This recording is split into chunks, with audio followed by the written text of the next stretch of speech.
वैसे तो इतिहास में सम्राट अशोक का नाम अमरता के साथ दर्ज है।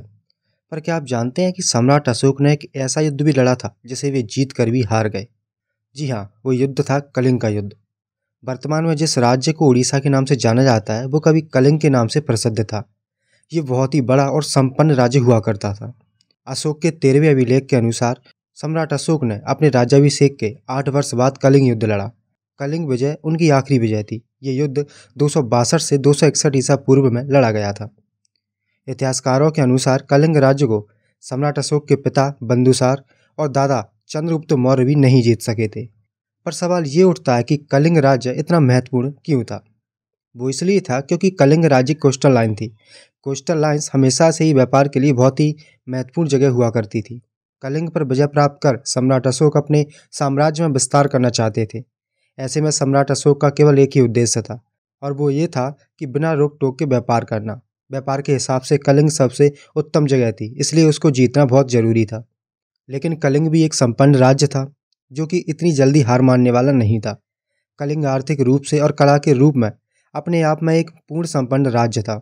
इसलिए सम्राट अशोक ने सोचा कि अब समय आ गया है कि कलिंग पर भयंकर तरीके से वार किया जाए और इस राज्य को मौर्य साम्राज्य का हिस्सा बना लिया जाए। 261 ईसा पूर्व में सम्राट अशोक ने कलिंग पर आक्रमण कर दिया और युद्ध शुरू हो गया। कलिंग की सेना और इधर से अशोक की सेना दोनों बहुत बड़ी थी। मुकाबला टक्कर का हो रहा था और दोनों ही पक्ष हार मानने को तैयार नहीं हो रहे थे। लोग मारे जा रहे थे। कलिंग युद्ध और उसके परिणामों के विषय में सम्राट अशोक के 13वें अभिलेख में पूरी सूचना प्राप्त है। इससे स्पष्ट हो जाता है कि ये युद्ध बड़ा भयंकर था। इसमें भीषण रक्तपात और नरसंहार की घटनाएं हुई।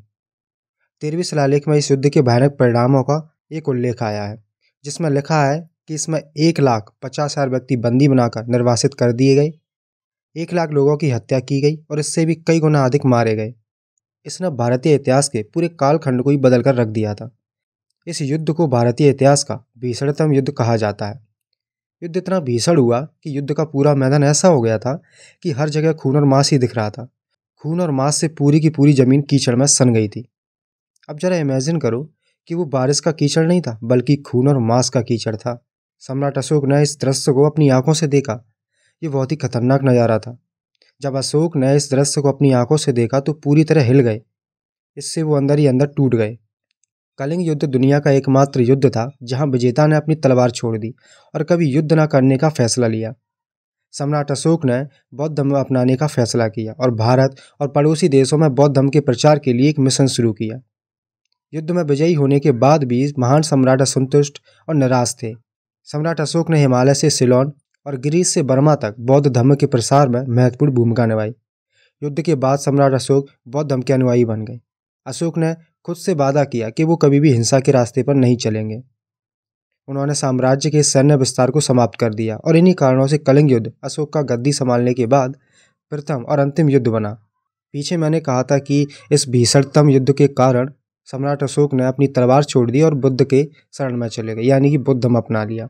लेकिन ऐसा बिल्कुल नहीं था। उन्होंने बौद्ध धर्म नहीं अपनाया था बल्कि वो बौद्ध पहले से ही थे जब कलिंग का युद्ध हुआ ही नहीं था। इसके बारे में आगे बात करेंगे। तो एक दिन सम्राट अशोक अपने शिविर में उदास बैठे थे। वे सोच रहे थे कि दोनों ओर से लाखों सैनिक मारे जा चुके हैं पर आज तक युद्ध का कोई फैसला नहीं हो सका। युद्ध भूमि पर खून से लथपथ लाखों शव पड़े हैं। हजारों घायल पानी पानी कहकर तड़प रहे हैं, करा रहे हैं। उनकी ये दशा देखकर सम्राट अशोक का दिल भर आया।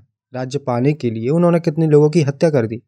तभी उन्होंने देखा कुछ बौद्ध भिक्षु घायलों को पानी पिला रहे थे, उनके घावों पर मरहम पट्टी कर रहे थे। सम्राट उनके सामने घुटने टेक कर बैठ गए और कहने लगे, मैं अपराधी हूँ देव, मेरे हृदय को शांति दीजिए भिक्षुवर।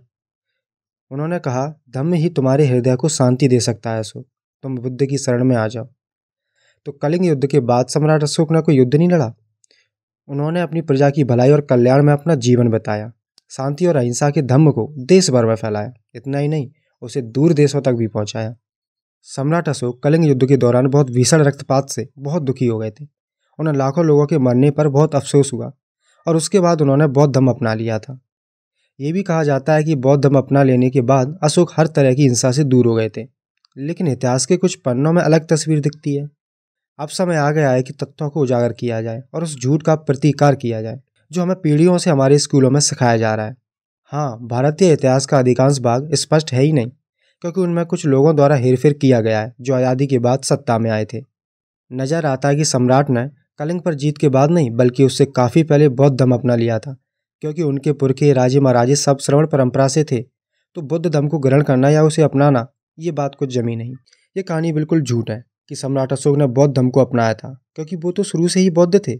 उनके पिता बिंदुसार और उनके पूर्वज पहले से ही बौद्ध थे, इसलिए अशोक का बाद में बौद्ध धर्म अपनाने की कहानी झूठी साबित होती है। अशोक की मृत्यु के बाद उनके उत्तराधिकारी मौर्य राजा लगभग 52 साल तक मगध में शासक रहे। बिंदुसार से लेकर अशोक के पुत्र कुणाल और उनके वंशज बृहद्रथ सभी बौद्ध राजा रहे। सम्राट अशोक कलिंग विजय से पहले एक साम्राज्यवादी थे, लेकिन विजय के बाद वे एक आदर्श मानव बने। इनके व्यक्तित्व में विशेष गुणों का विकास हो गया था। सत्य, दया, उदारता आदि विशेष गुण उन्होंने अपना लिए थे। कलिंग युद्ध के बाद उन्होंने दिग्विजय की नीति त्याग दी और अपने पूर्वजों की तरह बौद्ध धर्म के प्रचार प्रसार में मन लगाया।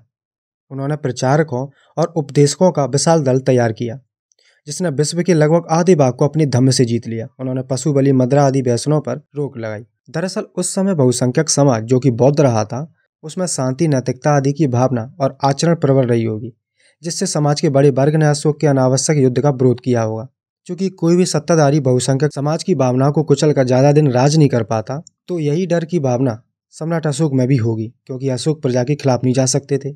उस समय के समाज में बौद्ध धर्म भली भांति प्रचलित और स्वीकार था। इसलिए जब सम्राट अशोक ने बौद्ध धर्म को राजधर्म बनाया तो समाज में उनका स्वागत हुआ, और इसी के चलते वो चीन, जापान, कोरिया आदि दूर देशों तक बौद्ध धर्म का प्रचार प्रसार कर पाए।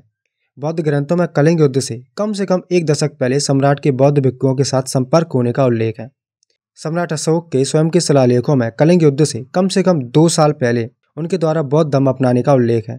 यहाँ तक कि चार्ल्स एलन जैसे अशोक के स्तुतिकर्ता भी इस बात से सहमत हैं कि उनका धर्म परिवर्तन कलिंग युद्ध से पहले हुआ था।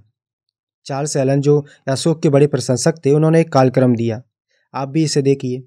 इसमें लिखा है कि 265 BCE में बुद्धिज्म में कन्वर्ट हो गए और उसके बाद 263 BCE में उन्होंने कलिंग को कॉन्कर किया।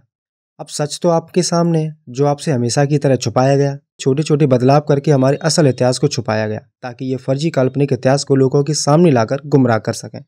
वैसे भी कलम इन्हीं के हाथों में थी, तो जो उनके बंगड़ी दिमाग में आया लिखते गए और भारतीय इतिहास को तहस नहस कर डाला। उम्मीद है आपको मेरी बात समझ आई होगी और इतिहास का एक छुपा हुआ पहलू आपके सामने भी आया। इसलिए वीडियो को ज़्यादा से ज़्यादा शेयर करिए और लोगों तक हमारे असल इतिहास को पहचानने में हमारी मदद कीजिए।